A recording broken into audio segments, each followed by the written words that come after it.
Papo de rua. Papo de rua.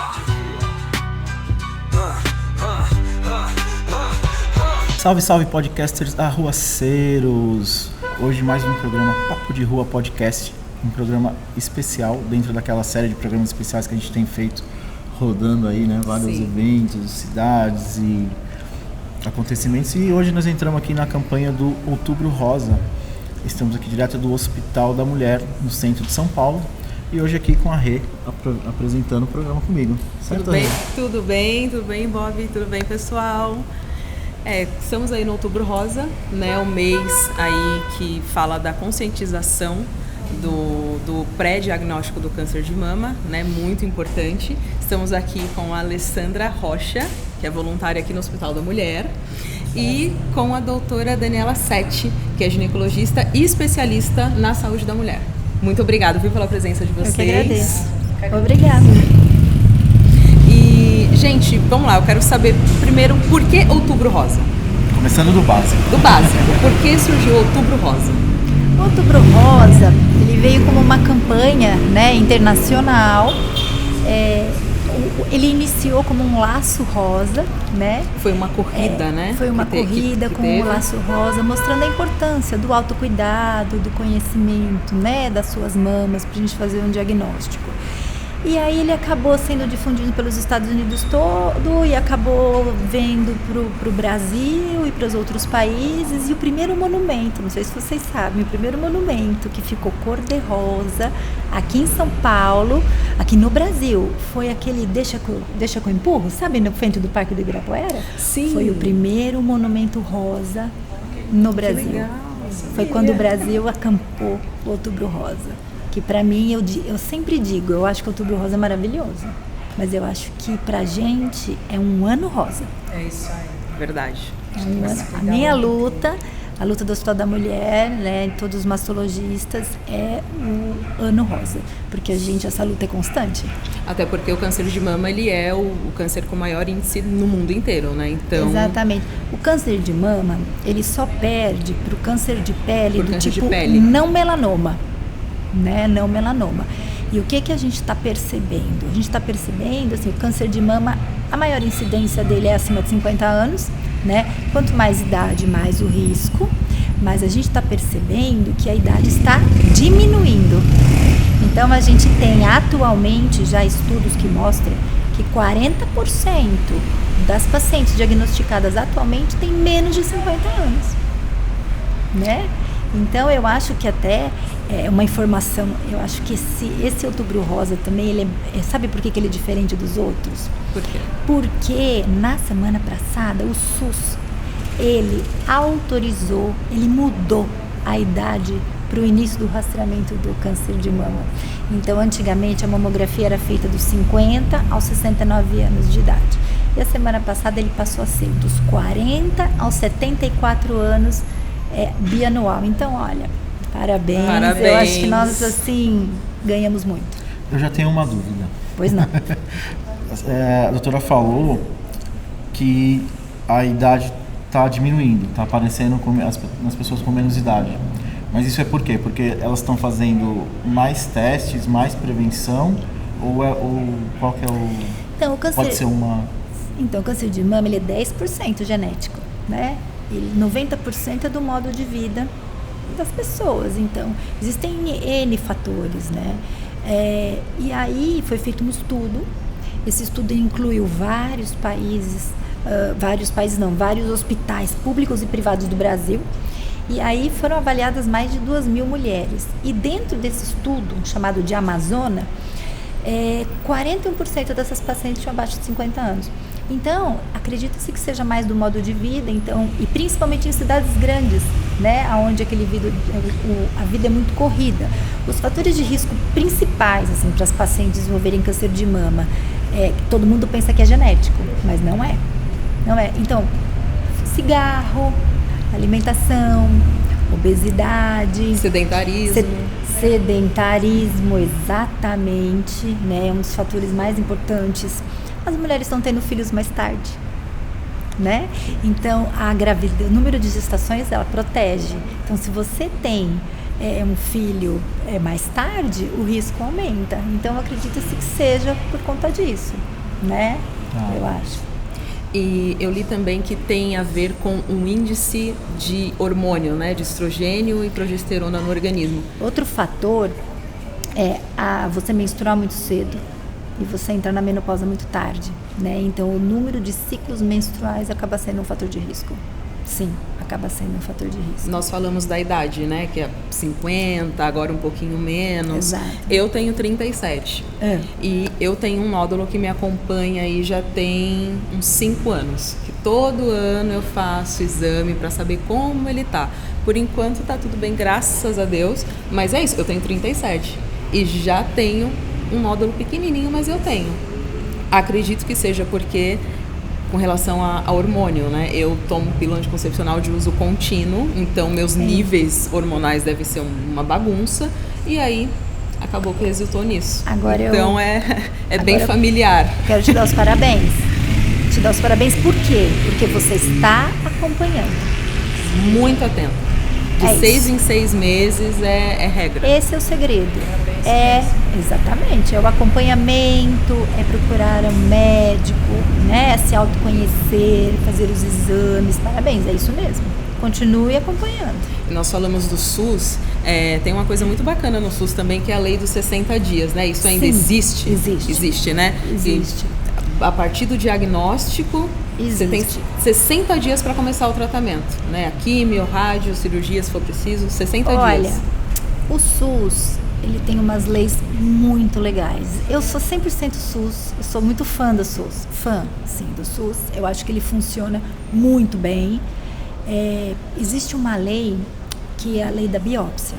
Se você tem um nódulo suspeito, nós temos uma lei que a biópsia deve ser feita em 30 dias. No máximo 30 dias, tá certo? Isso é muito importante, né? Isso pode definir tudo no tratamento. Exatamente. A partir do momento que nós temos o diagnóstico de câncer, nós temos 60 dias para iniciar o tratamento do paciente.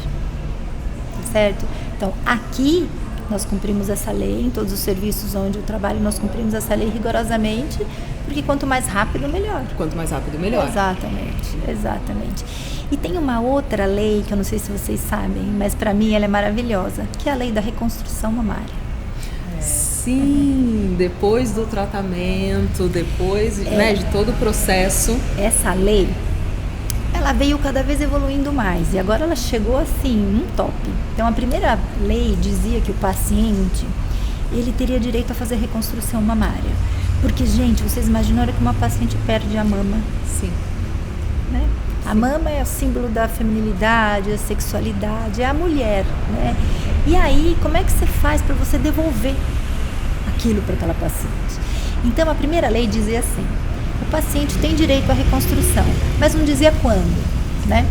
Depois essa demorava bastante, né, doutora? Exato. Aí a lei melhorou e aí a lei foi o seguinte, a paciente tem direito à reconstrução imediata, quando clinicamente, obviamente, for possível. Sim. Então, quando começa a reconstrução?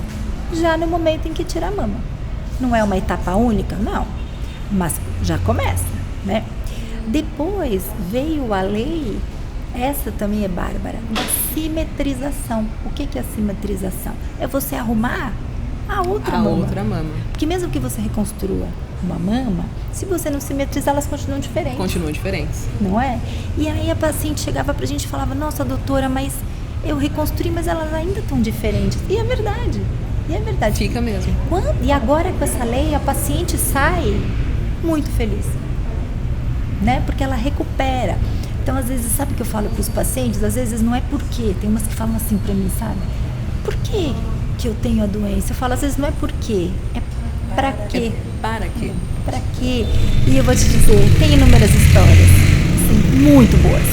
Eu, atualmente, vou compartilhar aqui com vocês, a minha mãe, ela faz tratamento oncológico lá no ICESP, câncer de mama. Que é maravilhoso que também. É maravilhoso Sim. também o ICESP. E agora ela está nessa fase de esperar a reconstrução. Ela fez a cirurgia e aí eles colocaram o expansor nela. Ela usa o expansor e agora nós estamos nesse momento esperando aí, ansiosas pela reconstrução da mama. Mas graças a Deus ela já fez o tratamento, né? E tá tudo bem. Então, sim, entendo bem o que você está falando, doutora. É fantástico. É fantástico. Ale, deixa eu te perguntar uma coisa. Você é voluntária aqui no hospital, né? Conta pra gente um pouquinho como que você chegou aqui. Então, eu aos 37 anos descobri um câncer de uma maneira muito inesperada, pois eu senti um cisto no meu seio esquerdo e imediatamente fui procurar um médico porque fiquei cismada com isso. Ao fazer exames, foi constatado que o carocinho que eu senti no meu autoexame não era nada perigoso, mas na mama direita eu tinha tumores que não eram palpáveis, que eu não iria descobrir me fazendo autoexame. E aí foi aquela mudança de vida, né, que deixa a gente super assustada, mas eu estava dentro do SUS também, foi tudo muito rápido. Dentro da ocasião que os médicos acharam melhor foi eu começar com uma cirurgia, já para retirar a mama. Eu fiz uma mastectomia total na mama direita e esvaziamento axilar, pois já tinham linfonodos que nós temos na axila comprometidos. E aí, depois disso, o que me pegou muito, além da mama, foi ficar careca, pois as quimioterapias que eu tinha que fazer, o efeito colateral, um deles era a queda dos cabelos. Sim, é bem agressivo, né, Ale? Muito agressivo para uma mulher, como a doutora falou, a feminilidade da mulher está onde? Nos seios e nos cabelos. O câncer de mama vem e já tira logo tudo, cabelo, seio. E nesse momento que o médico oncologista me falou que o meu cabelo ia cair, uma coisa que eu acho que eu tenho muita vontade de, sempre que eu tenho oportunidade de falar, por mais difícil que foi, por mais medo que eu estivesse, se o meu cabelo ia cair, eu não quis fazer isso virar um drama na minha vida e eu sentir os meus fios caindo. Então eu tive um ato de coragem de já cortar o meu cabelo e já entender que se eu estava passando por um momento de mudança, então deixa eu já também mudar esse meu estilo, que na época era um cabelo longo. Eu cortei ele bem curto, porque já que vai cair, eu não queria ficar vendo os meus longos fios caírem. E aí então eu raspei cabelo, fui procurar uma peruca. Na época eu não sabia que existiam locais que doavam, eu comprei, paguei caro por uma peruca de cabelo humano. Com a peruca eu me senti fortalecida para seguir minha vida entre uma químio e outra, quando eu não estava me sentindo mal. E acabei conhecendo uma ONG que doa perucas. E me juntei a essa ONG, hoje eu trabalho nessa ONG, por isso que eu estou aqui dentro. Fazendo um acolhimento para as pacientes que estão entrando nesse processo todo, né? Incentivando elas a entenderem que a gente pode se descobrir bonita também com o cabelo curto, careca. Uma boa maquiagem faz uma diferença na vida de uma mulher, sim, né?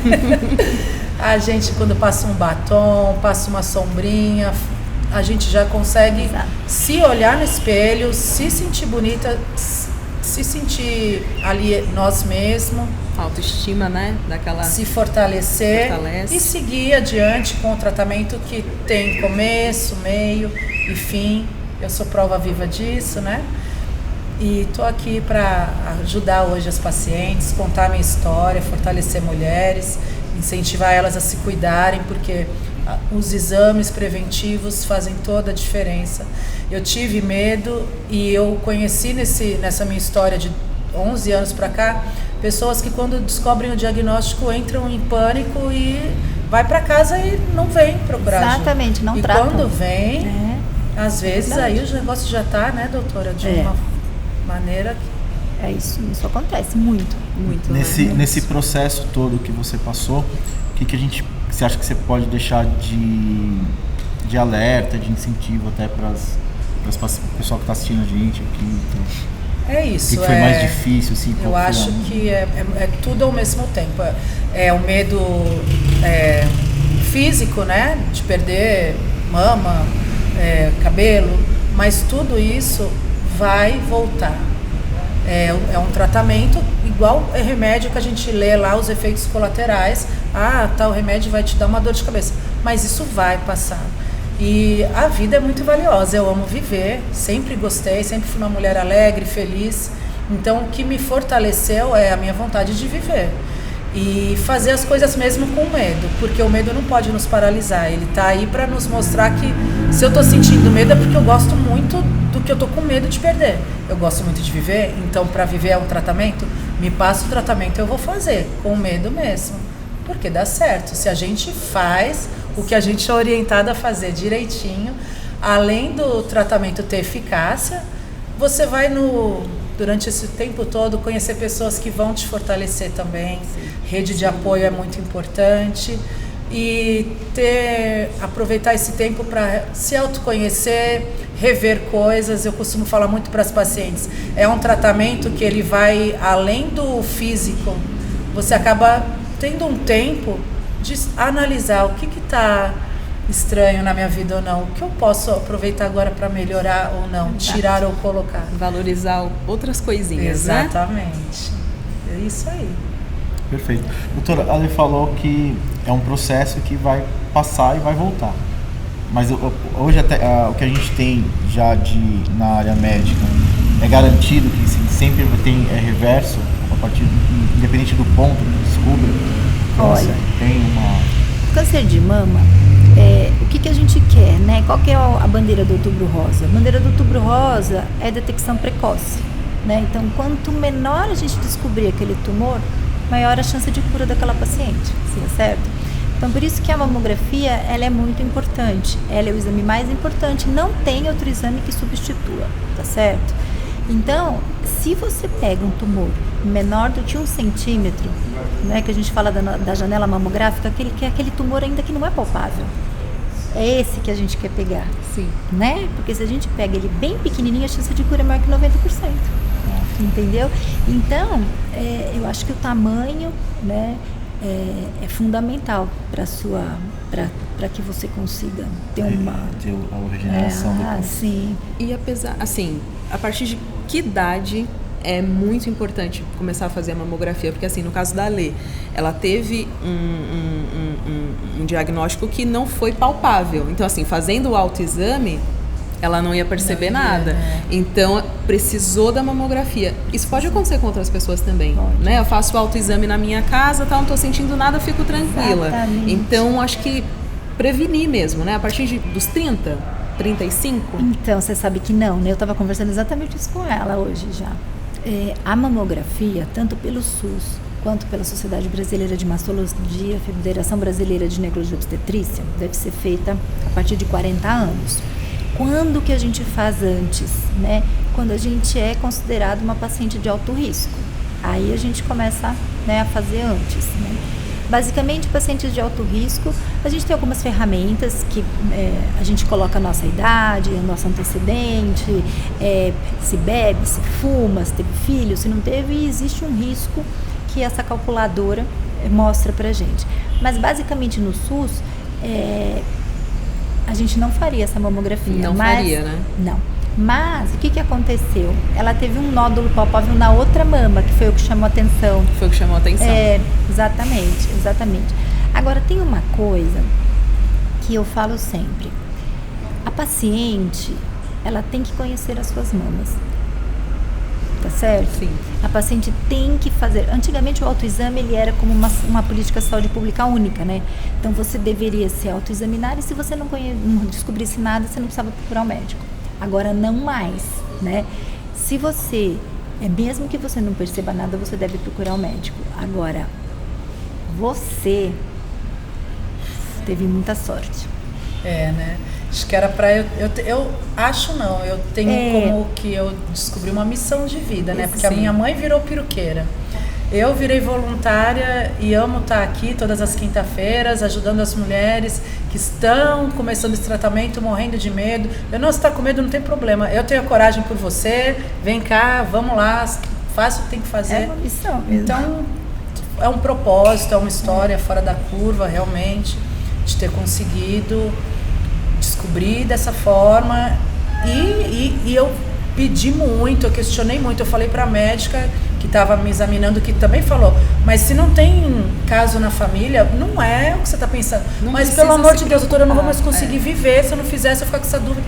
Então eu acho que eu fui tão insistente e diante, lógico, de um nódulo, mesmo.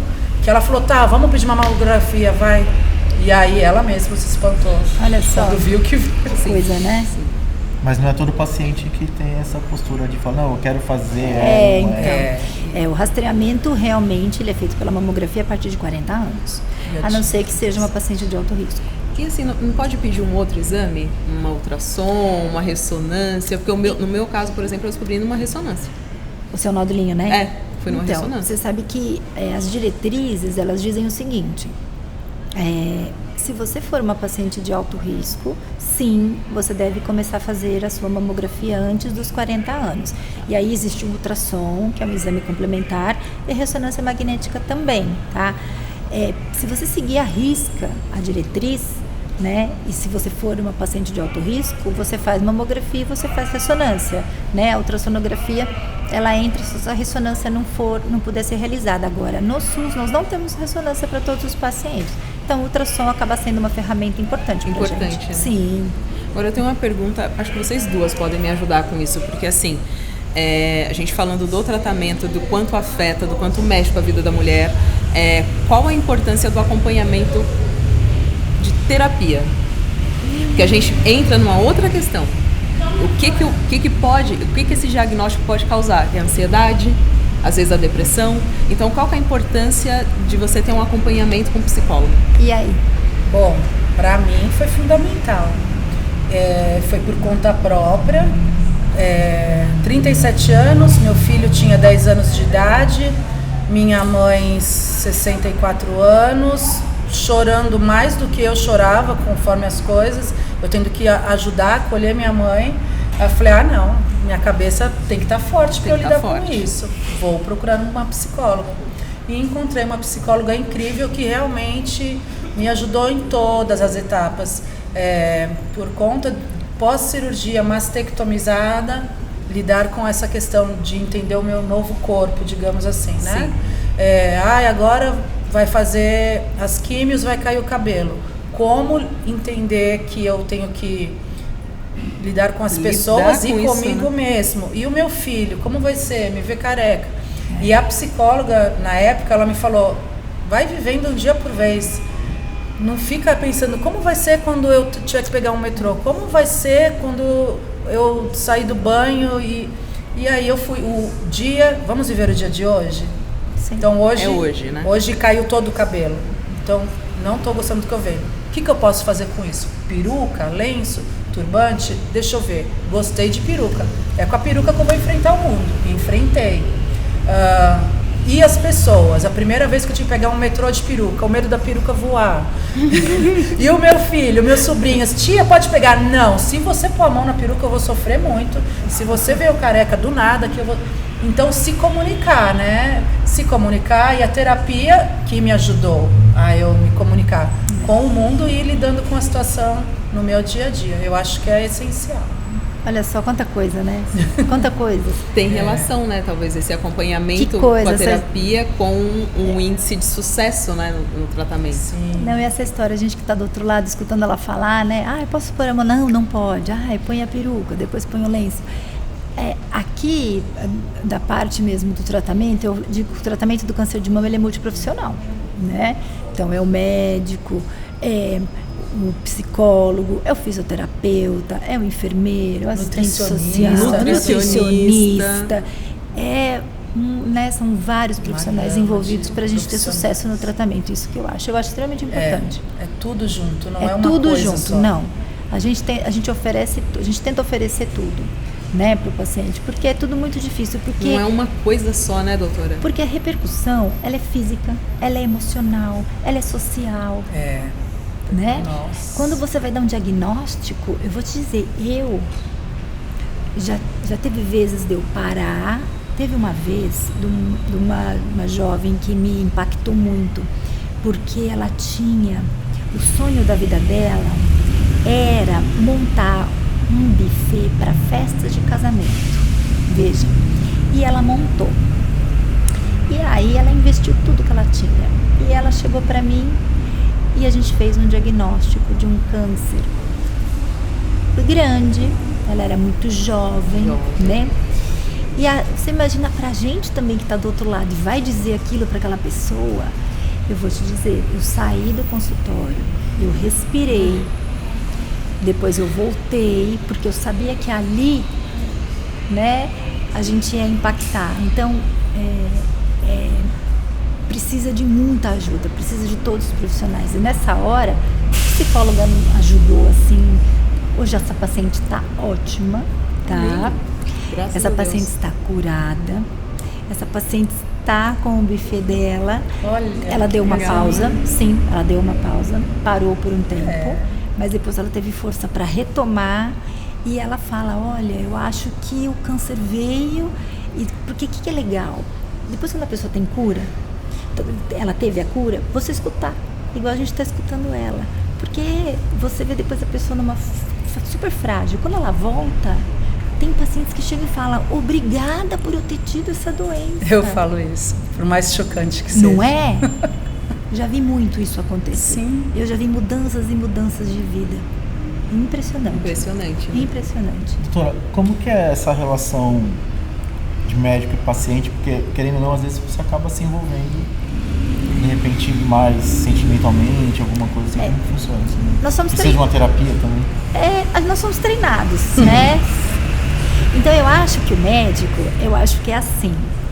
O médico, a gente tem a nossa parte técnica, mas eu acho que o segredo é você não perder a sua parte humana. Ai, doutora, acho tá? essencial. Porque não dá para você fazer que nem se fosse uma fábrica, uma linha de produção. Não. Cada paciente é um paciente. É um paciente. Porque aquele paciente ele vem com uma história. Ele traz uma bagagem, tá certo? E eu acho que você tem que individualizar o tratamento, tá certo?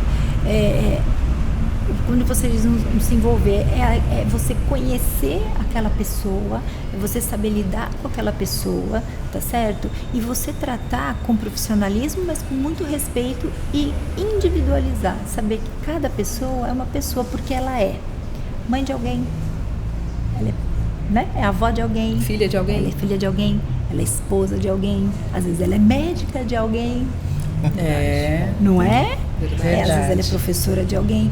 Então, ela é um paciente para você, mas ela é uma pessoa, né?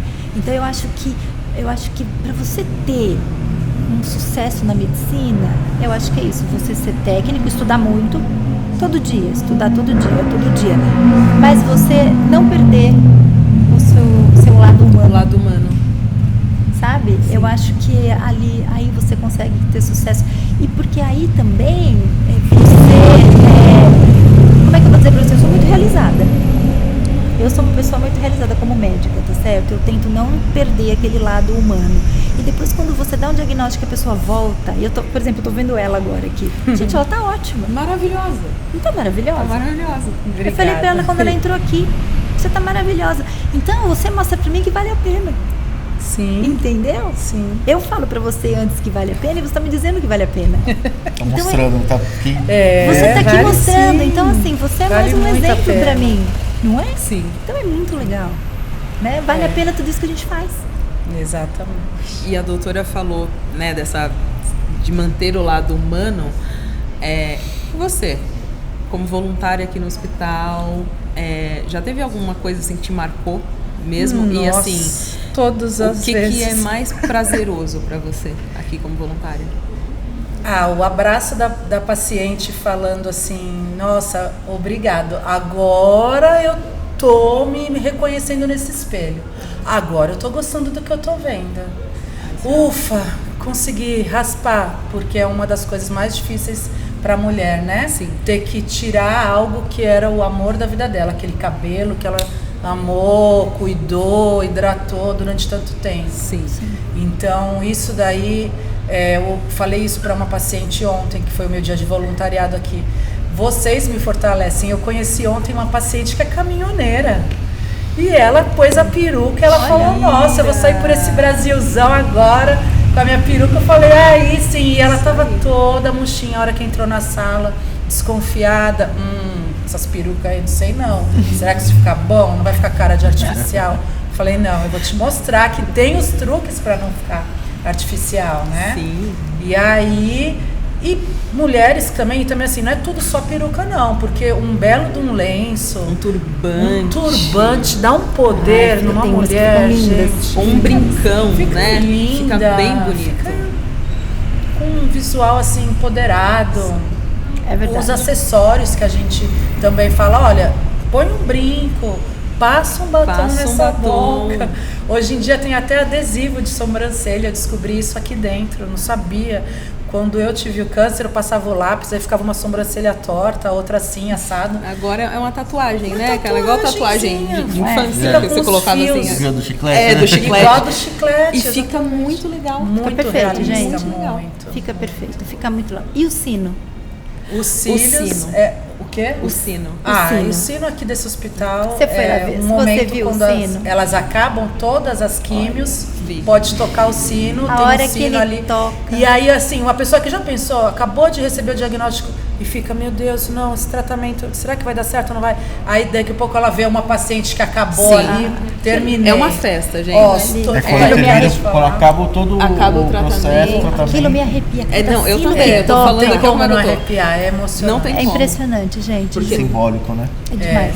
Eu durante Pra todo quem mais. finalizou, simbólico. Pra Pra quem tá quem tá chegando. começando, pra quem tá quase no fim, falando, não, eu não vou aguentar mais uma, e ver que a E outra pra ali quem tá aguentou vendo ali ela todas. tocar o sino. É, gente, o sino é muito bacana. É demais. Eu, Ele é assim, demais. foram quase 2 anos de tratamento com a minha mãe, né? Então eu conheci muita gente, eu acompanhei a história de várias muitas, mulheres, acaba né? se Porque a gente envolvendo. acaba se envolvendo, faz amizade.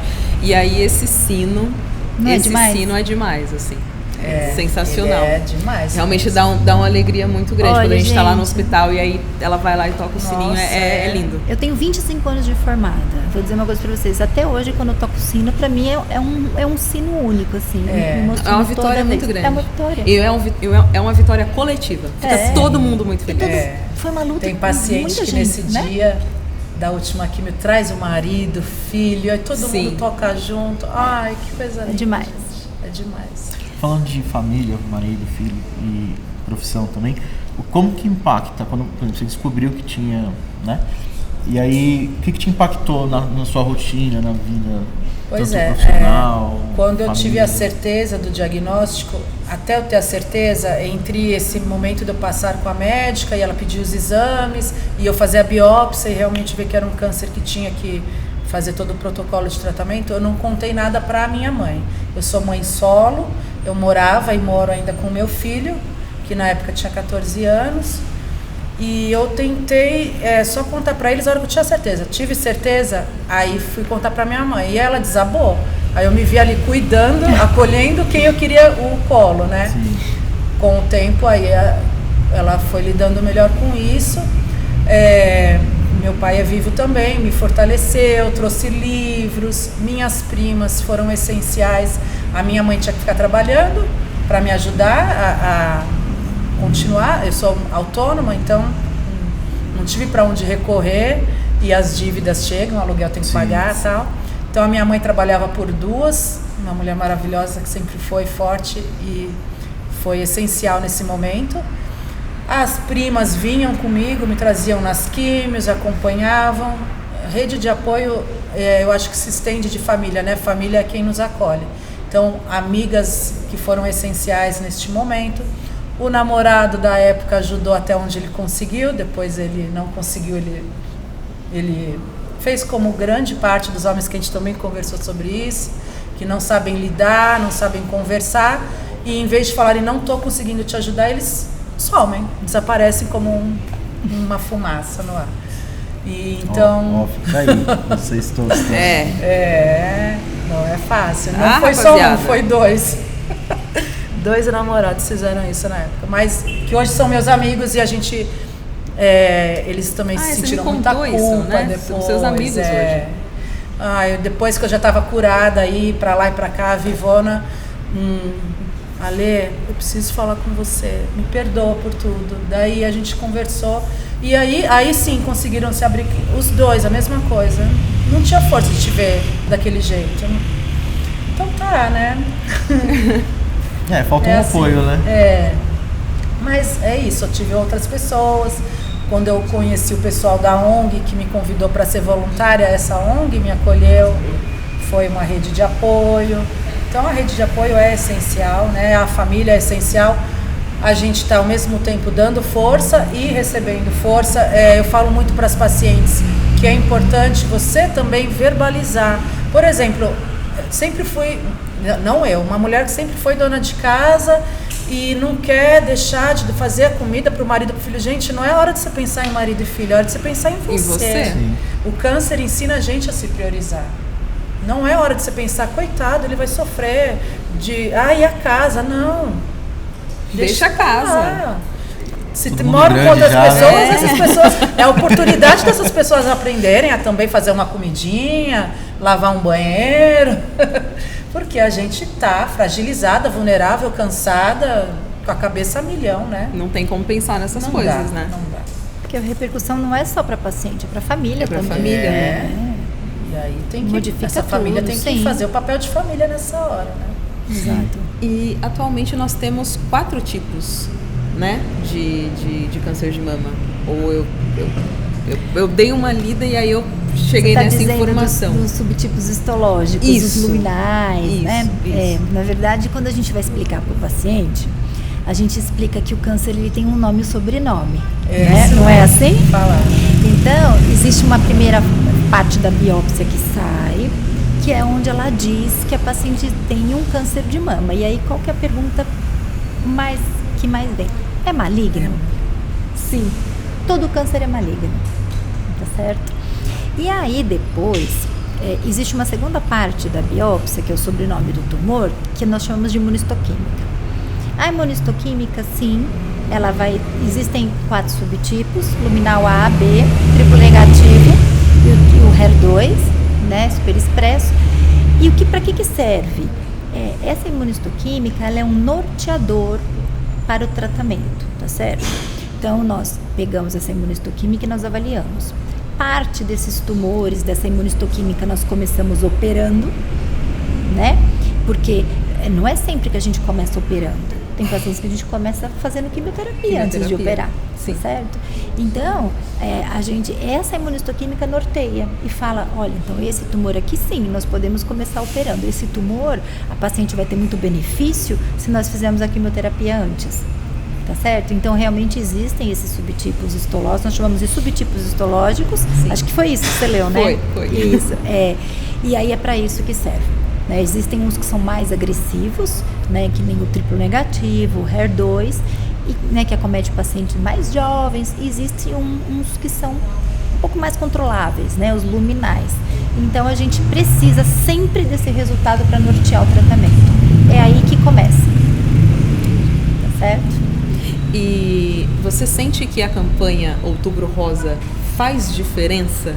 As pessoas, elas vão mais atrás de informações, elas tentam se cuidar um pouco melhor, fica preocupado com a prevenção, enfim, você sente essa diferença? Dos seus anos de profissão? Até complementando, você acha que no mês de outubro aparecem mais pacientes aqui? Aparecem porque nós fazemos a gente faz campanha, né? Tem essa a gente campanha faz forte, né? Então... Exato. E aí, lembrando que essas pacientes que fazem essas mamografias em outubro, elas voltam depois para ver o resultado. Então, o outubro rosa vira um novembro rosa, um dezembro rosa, porque essas pacientes depois voltam para checar o resultado, né? Mas ainda nós gostaríamos que as pacientes fizessem mais. Eu gostaria que as pacientes fizessem mais, por isso que eu acho que é um ano rosa e não é o outubro rosa, gente. A gente fala isso o tempo todo, sabe? Eu acho que elas deveriam fazer mais, porque ainda a maior parte dos casos diagnosticados ainda não vem pela mamografia. Eles vêm às vezes pelo aquele, tomou banho e percebeu alguma coisa. A gente gostaria que os tumores viessem todos pequenininhos, sem ser palpáveis, mas que a gente percebe que não é isso ainda que acontece. Não, né? Chega quando o câncer já está gritando, literalmente. Exato. E o que precisa, doutora, para fazer isso acontecer? Precisa, gente, fazer a mamografia. Precisa passar no seu médico, né? O médico tem que examinar o paciente, a paciente tem que conhecer as suas mamas, né? O paciente tem que ter hábitos de vida saudável, né? Fazer exercício físico, não fumar, controlar a obesidade, não ser sedentário, né? A gente sabe que tem gente que trabalha o dia todo, a cidade é corrida, e pega ônibus, sai de casa cedo e depois tem um monte de filho. A gente sabe disso. A gente sabe que é difícil, até pra gente. Eu tenho um filho de 8 anos, eu chego em casa, eu vou fazer tarefa, depois eu vou ver o uniforme, depois eu vou ver aquilo, quando eu vejo já é que horas? Já passou o dia. Já passou o dia, você fala, meu Deus, mas e o exercício de hoje? Né? Mas aí você tenta compensar num outro dia. Eu acho que a gente tem que continuar ensinando. A gente tem que ser multiplicador. Certo? Esse podcast aqui é maravilhoso, esse Outubro Rosa é maravilhoso, pra gente multiplicar. E a gente fala todo dia, né? E a gente fala, eu sou professora de faculdade, a gente fala. Então eu acho que as pessoas têm que ter conhecimento. Eu acho que as pessoas têm que aprender, têm que se conscientizar que tem que fazer. E a gente que está aqui, todo mundo que está aqui hoje, vai para casa e multiplica o que aprendeu aqui. Passa essa informação. Né? Olha, eu aprendi que tem que fazer com 40 anos, tem que ir ao ginecologista, o ginecologista tem que me examinar. Tem. Né? E vamos falando. Quanto, né? Para treinar as pessoas. Vamos deixar uma lição de casa aqui, pessoal. Esse podcast de vocês estão de parabéns. Né? É verdade. Para que a gente consiga passar essa informação. Gente, olha, se fizer mamografia, descobrir pequenininho tem cura, né? A gente está aqui para ajudar, vai passar, vai dar certo. Se descobrir, não precisa ter medo.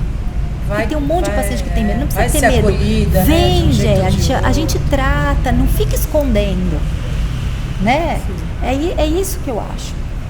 Perfeito. E não é uma preocupação também só das mulheres, né? Então, os maridos também, né? Estimular esposos, namorados, gente, os filhos, né? Não é só a mulher. Exato, gente, né? exatamente. Quanto mais gente ali, mundo, né? A campanha vai para todo mundo. Eu acho. E atualmente também o Outubro Rosa, ele também não fala só da prevenção do câncer de mama, mas também do câncer de colo do útero. Eu acho que o câncer de colo de útero, ele é outro, ele não... eu vi que agora é junto no Outubro Rosa. O que acontece? Que também tem acontecido vários casos Teve também, né? outra novidade do câncer de colo de útero, Sim. né? Esse ano nós tivemos 2 modificações. Primeiro foi do câncer de colo de útero, que agora, não sei se vocês sabem, mas o Papa Nicolau agora não faz mais, né? A gente agora faz o DNA para HPV. Eu né? não sabia. Teve uma Você modificação. sabia? Eu não sabia. Você não sabia? Agora Mas Sabia. É um exame menos invasivo. ele coleta igual o Papa. Igual o Papa, né? Só que ele vai... Porque o que acontece? O câncer de colo de útero, ele está diretamente relacionado com o HPV, né? Tem muita gente que tem medo de fazer o teste do HPV. Fala, eu peguei HPV. Mas, gente, é muito comum, né? Sim. Existem, mais de 50, 100 tipos de HPV. Então, como se sabe que o câncer de colo de útero ele é diretamente relacionado ao HPV, em vez de fazer o Papa Nicolau, agora a gente colhe o DNA do HPV de alto risco, que é o 16 e o 18. Se eles vierem positivos, nós devemos fazer uma colposcopia. O que é colposcopia? É aquele exame que olha o colo do útero bem mais detalhado, né? Se não tiver, a gente pode seguir mais uns anos tranquilos. Então essa foi uma modificação. Então a primeira modificação desse ano veio o câncer de colo do útero. Sim. É importante falar isso também, porque foram 2 modificações importantes, né, de um rastreamento que vem vindo igual há muitos anos. Então isso mudou e agora mudou a idade da mamografia. Então todo mundo tem que ficar atento. Todo mundo tem que ficar muito atento em relação a isso. Então quando for ao médico, coletar o DNA do HPV. E pode ser qualquer idade, como que é mesmo? Em vez de coletar o Papa, vai coletar o DNA do HPV. Eu não sabia, gente. Tô aprendendo aqui. É que é tudo Maravilha, muito novo. Isso é recente tudo, também. tudo. Isso é recente. Eu dou aula numa faculdade de medicina, então a gente vai atualizando os protocolos. As aulas agora todas tiveram que ser atualizadas para o novo protocolo. É bem legal. Esse da mamografia, gente, olha, a gente até chorou de felicidade. Nossa. É lógico, né? Porque a gente perdia a década dos 40 a 50, né? E agora não perde mais. E, doutora, você sente uma diferença ou um público maior do tipo de paciente? O que eu estou querendo dizer? Mulheres negras têm mais incidência de ter o câncer de mama? O que a gente percebe, não sei, aqui a gente tem, o que a gente tem aqui no Hospital da Mulher, é o que a gente chama de navegação oncológica, que também agora é obrigatório, né? O que é um navegador? Uma enfermeira navegadora, nós temos aqui a nossa, que é maravilhosa, eu falo que ela mora no meu coração, e ela acompanha o paciente desde do começo, todos os exames que ele vai fazendo, ela vai acompanhando, vai ajudando, vai vendo cada dificuldade. Você conhece a Bárbara? Maravilhosa. Toda a dificuldade, né? E aqui no Hospital da Mulher, a nosso perfil epidemiológico são mulheres brancas. Eu pergunto porque eu tenho uma outra coisinha, quer dizer, que é o mioma uterino. Que aí, quando eu fui no médico, ele falou, não, mas é normal, uma mulher negra tal, desenvolver o mioma. E aí eu fiquei com essa curiosidade referente ao câncer de mama. Porque comigo aconteceu isso. O perfil epidemiológico aqui no Hospital da Mulher são mulheres brancas. Mas o mioma é tranquilo. Sim. O mioma é mais tranquilo, é muito comum mioma, né? Tem muita gente com mioma. Agora eu tenho uma curiosidade, que na época causou assim um alvoroço, todo mundo falando desse assunto e criticando ou apoiando, não sei o quê. A opinião de vocês sobre a Angelina Jolie. Angelina Jolie. Que na época foi assim, eu não sabia que podia ser hereditário. Sim. E aí hoje eu entendo a atitude dela. Mas qual a opinião de vocês? Porque ela tirou as mãos. Concordo 100%. Ok, conta um pouquinho dessa história pra mim, porque eu não sei, acho que tem gente que tá assistindo que não sabe. Sabe nem o que aconteceu. Então vamos lá. A Angelina Jolie descobriu que a mãe, na família, tinha mulheres com câncer de mama. E por ter a informação que o câncer de mama ele pode ser hereditário, ela decidiu antecipar o processo e ela tirou as mamas. Mas ela fez um teste genético. Isso. E aí, você tem tanta chance de. E aí ela. Uma possibilidade. Aí, o que acontece? E na época causou, nossa. Entendi. É verdade. Mas precisa disso, não sei o quê. Hoje eu entendo, mas eu queria saber a opinião delas. Olha, a Angelina Jolie, o câncer de mama ele é 10% genético. A Angelina Jolie, ela tinha uma mutação no BRCA, né? E aí, ele aumenta a chance de você ter o câncer de mama e o de ovário. Então, o que ela fez? Ela fez o que a gente chama de cirurgia redutora de risco, né? Ela retirou as glândulas mamárias, é uma cirurgia onde a pele fica, o mamilo, a areola também, a glândula toda é retirada e é colocada uma prótese. Tá certo? Então, assim, eu sou totalmente a favor, tá?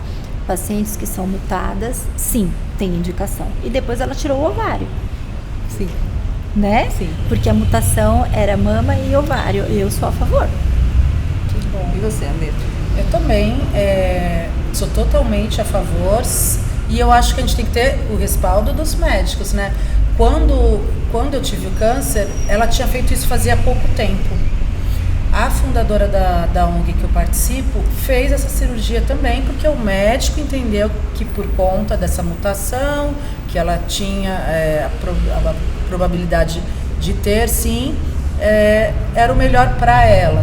Quando eu estava no meu processo, já tinha feito químio e cirurgia, eu cheguei a perguntar ao médico, então, no seu caso, e eu falo isso também com as pacientes que conversam comigo, toda químio calma, somos seres individuais, cada uma tem um tipo de câncer, com um tipo de nome e sobrenome, então ouça o seu médico.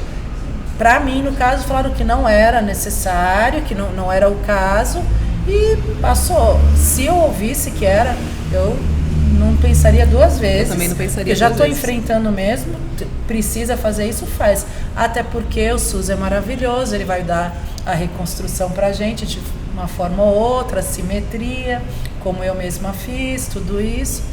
Então, né, quanto mais a gente puder se cuidar para finalizar esse processo essa parte da nossa vida com a doença, tem que fazer, com certeza. Apoio muito. Eu lembro, na época foi super polêmico. Mas precisa?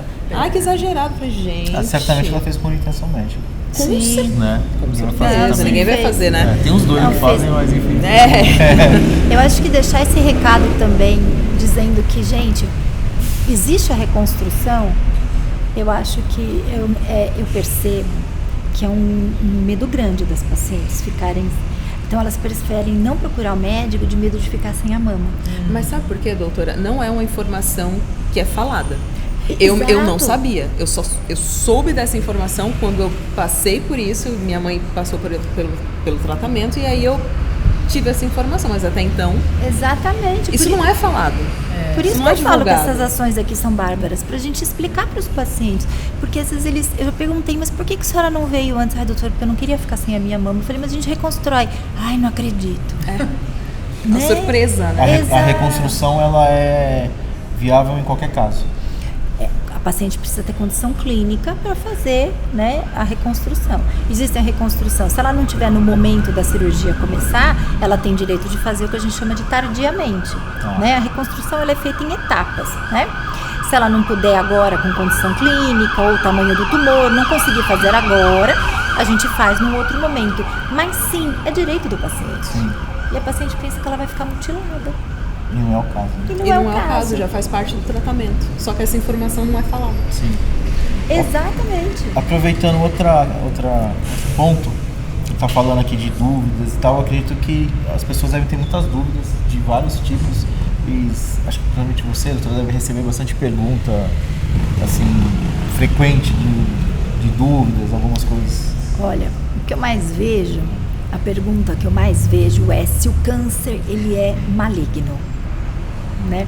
Aí o que eu sempre explico para os pacientes? Existem nódulos, né? Os nódulos eles podem ser benignos ou malignos. Como é que a gente descobre isso? Fazendo a biópsia. E aí os pacientes perguntam, mas o que é a biópsia? Vai atirar minha mama para fazer biópsia? Não, não vai tirar a mama para fazer a biópsia.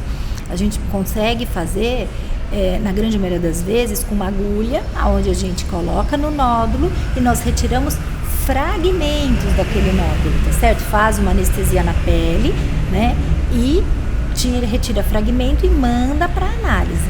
É aí que a gente vai descobrir se o nódulo é benigno ou o nódulo é maligno. A biópsia feita com anestesia é a principal dúvida. Sim!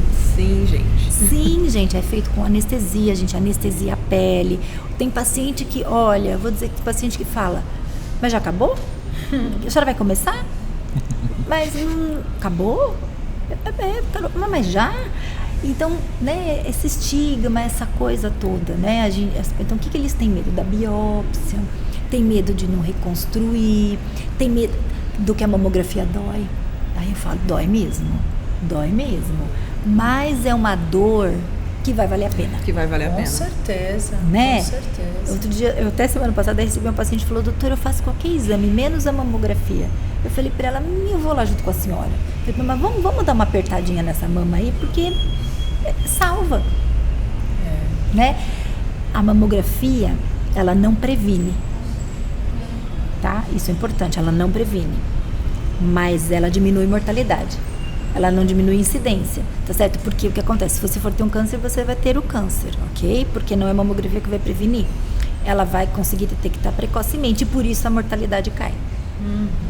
Então ela é importante por isso, porque ela descobre pequenininho e cai a mortalidade. Então se você pega uns estudos onde mostram quando não tinha rastreamento e quando passou a ter o rastreamento, você consegue ver direitinho a curva da mortalidade caindo.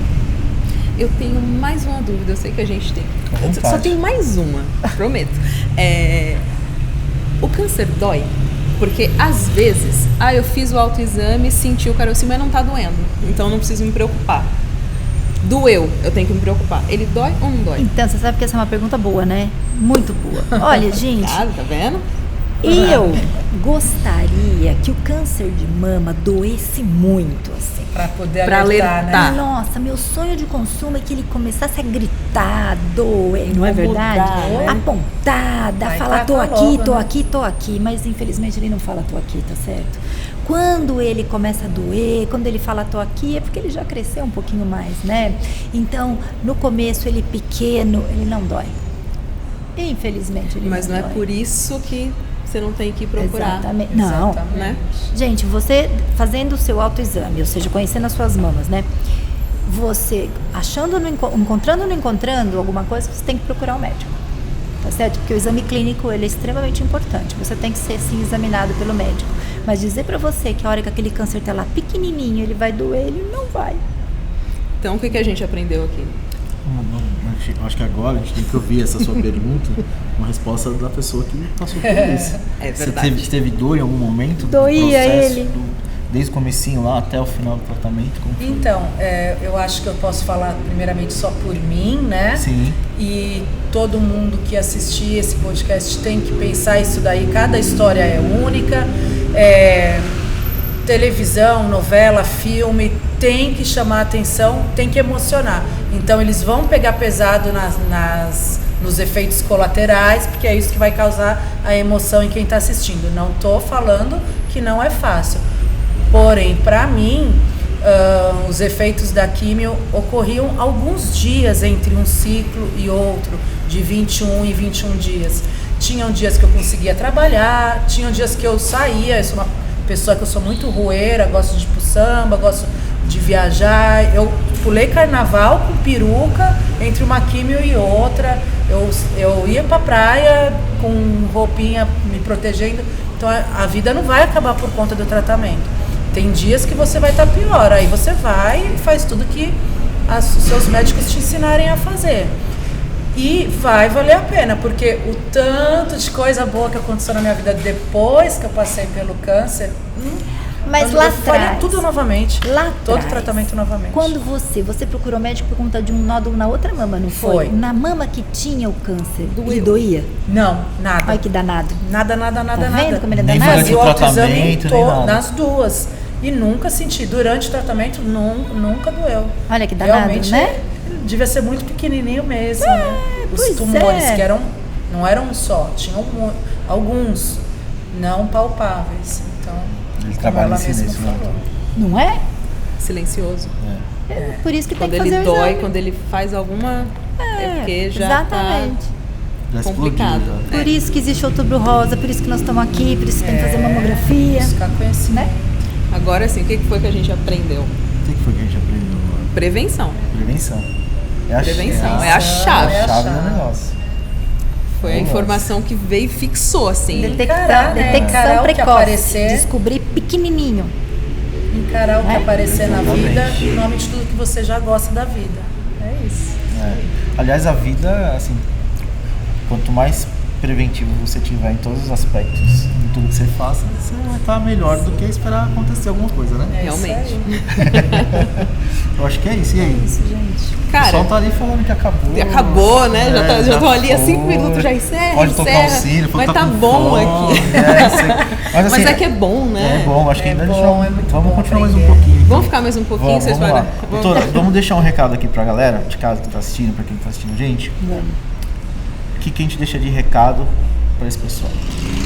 A gente vai deixar de recado o seguinte: a mamografia deve ser feita a partir de 40 anos, tá certo? Se você sentir alguma coisa, você procure o seu médico. Não tenha medo, né? Se você descobrir o câncer bem pequenininho, o câncer tem cura, né? Imediatamente nos procure e não deixe de fazer o rastreamento. Esse é o meu recado. Maravilha. você, Ale? E você, Ale? Meu recado é esse. Procure um médico a qualquer pensamentozinho. Será? Quem vai poder falar que é ou não é? Vai ser realmente o médico. Não tenha medo. Se tiver com medo, vai com medo mesmo. Eu procurei realmente bem lá no começo. Estou aqui 11 anos depois contando aí que deu certo. E vamos embora, vamos pra frente, porque a vida vale muito a pena. Vale.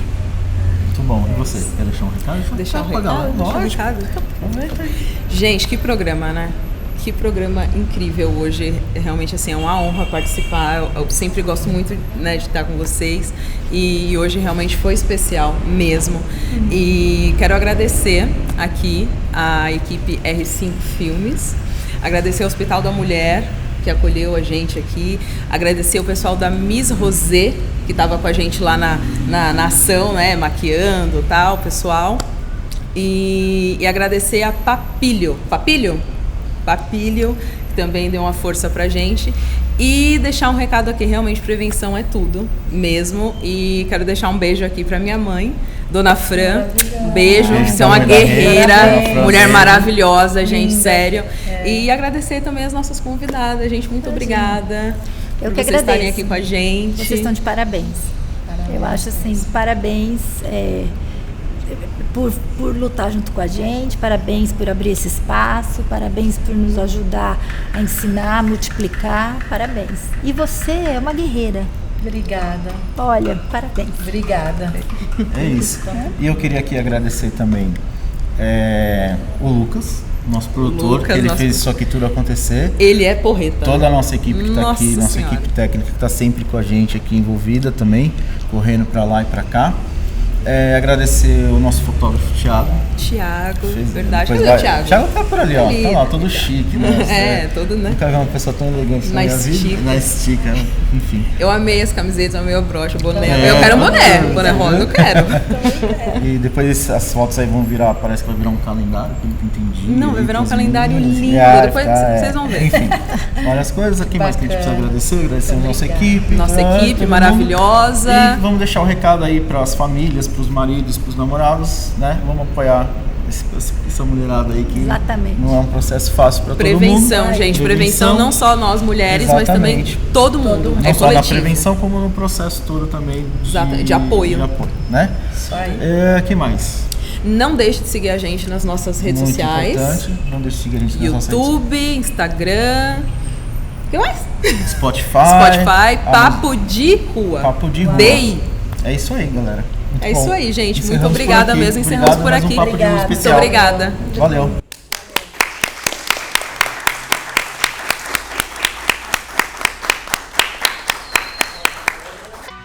Papo de rua. Papo de rua.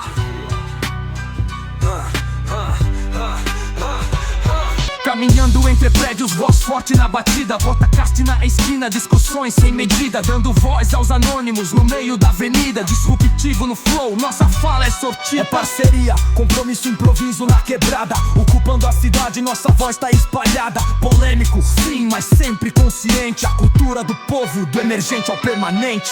Papo de rua no concreto, a verdade. Em cada rima plantada, a raiz da cidade. Inclusão é a meta no podcast sincero. Trocando ideia franco, o espírito é severo. Vem, sente o ritmo na calçada. Diverte o som dessa jornada.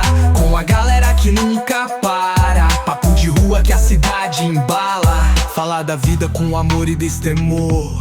História, o microfone ganha cor. Papo de rua. Vem com a gente, colando na transmissão. Papo de rua, sempre olhando na missão. Sintoniza na frequência, nosso som é distinto. Cada verso é verdade, sem esconder no recinto. Papo de rua, no concreto a verdade. Em cada rima plantada, raiz da cidade. Inclusão é a meta no podcast sincero. Trocando ideia franco, o espírito é severo.